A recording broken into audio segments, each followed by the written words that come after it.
Hello and welcome to the Craft Beer Corner. For today's beer review, we're jumping into another one of these really big limited release beers I got in a set from Tavour by River North Brewery. River North out of Denver, Colorado. Today's beer we're jumping into is called The Last Guardian, and it is an Abbey-style golden ale. And this one is the biggest ABV of this bunch yet, and easily one of the highest ABV beers I've ever reviewed on this channel. This one is 18.9% ABV. It is absolutely mammoth. So label art on this one, pretty cool. Same thing, nice clean black design, gold foil. The Last Guardian, it appears to be a knight with a broadsword down in front of him. So he is guarding something. But nonetheless, very, very cool. This is yet again one of the 2021 limited release of these, the Vicennial series. This was part of the first batch of releases of 99 cases total. Just as with the last, a gold wax dip cap. So as always, our trusty pointy end of our bottle opener to score underneath the edge of that cap and give us a good gripping place. So that cleared pretty well. Let's see if we can get this off first try. Yes, we can. All right, and we're just gonna clean just a little bit off the edge of where that wax is to try and prevent any from falling in the glass. Not the end of the world if it did, but it's always nice to not have to fish out. So we're gonna use a smaller glass here today. This is a big high ABV golden. Normally a goblet would be a good appropriate vessel for this, but mine sadly is dirty at the moment, but this will work just fine. Still gonna give us plenty of information out of this glass. I did not pour it super aggressively. I didn't want to slosh this all over the place. An Abbey Golden is typically not going to make a crazy head that's going to stick around for a very long time anyway, but it did form a head okay considering how gingerly I poured this in such a small glass, and it does have nice cling to the sides. I can already tell you there are massive aroma notes coming out of the glass, so we're going to get right up on it. Oh yeah, wow. This smells like a huge beer. It definitely smells boozy. It smells like a typical Abbey-style golden ale or like a Belgian triple or something of that nature, just bigger. I'm getting a lot of kind of plum and fig and caramel coming out of the nose, as well as just this big boozy sense about it. Now this does smell like it may have spirit barrel aging. I don't know if it is barrel aged. If so, it doesn't say it on the bottle, but it is putting me in mind a little bit of whiskey. Visually on this one, yeah, it's maybe a touch darker than your average Abbey-style golden ale, but to be certain, this is a much bigger beer than your average Abbey-style golden ale. There also seems to be a little bit of suspended yeast in this beer. Obviously, a beer with ABVs like this, it's got a ton of fermentables in there. It's going to have a bunch of yeast, and not all of that is always going to settle out. So it's totally fine. Not going to hurt you, not going to alter anything with the beer. So without further ado, let's just jump right in for this first sip.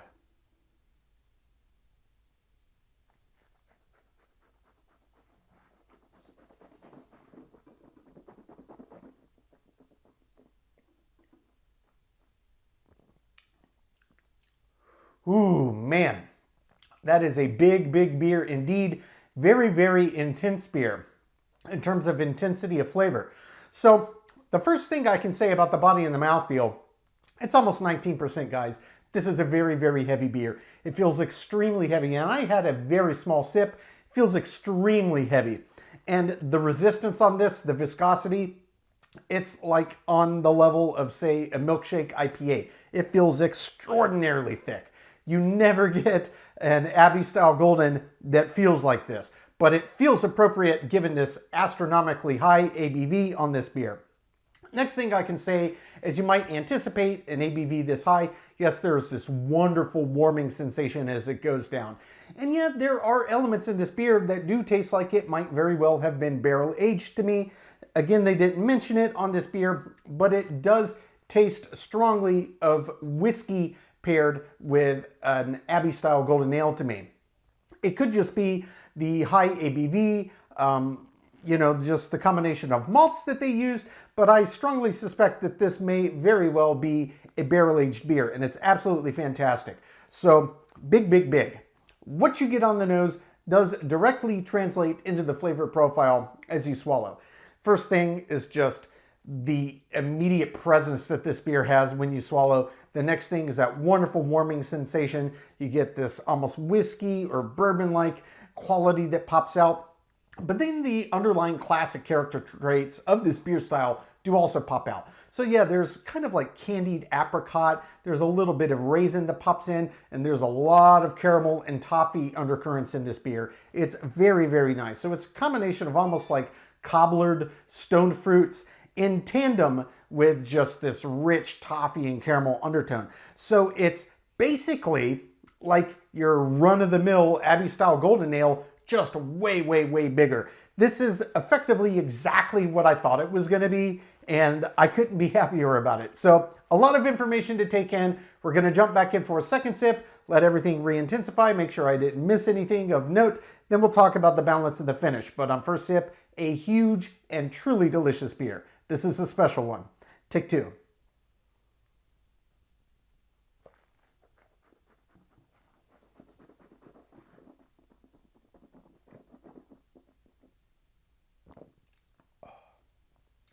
It is so intense. That flavor intensity, yeah, really does strongly taste of bourbon or whiskey barrel. Then you get that warming sensation. You feel just the breadth of the beer. Then you're immediately taken into like fruit cobbler land. It's apricots, it's peaches. There's some raisin in there. There's just a ton of caramel ribboning that comes in and out. There's even subtle undercurrents of kind of caramelized sugar that pops in, almost like candied, like you might find on creme brulee. And there's absolutely a ton of presence in this beer. The other thing that I'm gonna say is just the overall balance that I'm struck with. I mean, this is a big beer with a lot that went into it, but the balance of what they did with it is so traditional to what this style is. Like the fact that it's this absurdly high ABV is just happen chance. It's just another aspect of the beer, but this is a solid representation of what an Abbey-style Golden Ale should be. This is extremely well done. It's complex, it's layered with flavor, and yes, it is bold. The intensity of the flavors is bold, and that does in turn give this a significantly longer finish on the end of this beer than you would typically find in a standard Golden Ale. And yeah, a large part of that tastes lingering on the back to me is the underlying kind of caramel toffee notes that are clearly coming out of the malt bill, but I'm brought back again to, I really do suspect that this is a spirit barrel-aged beer because it does have lingering spirit qualities on the back. It does taste very whiskey, very bourbon-like. There's some underlying molasses and vanilla notes popping out of it, especially on the back end. It's very, very long.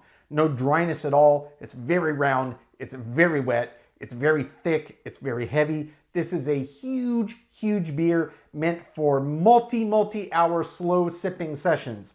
Wow, this is a monster of a beer, guys. I absolutely love it. I'm going to take my time, sip on this one, and come with my scores. When we come back, we will get this beer ranked from top to bottom.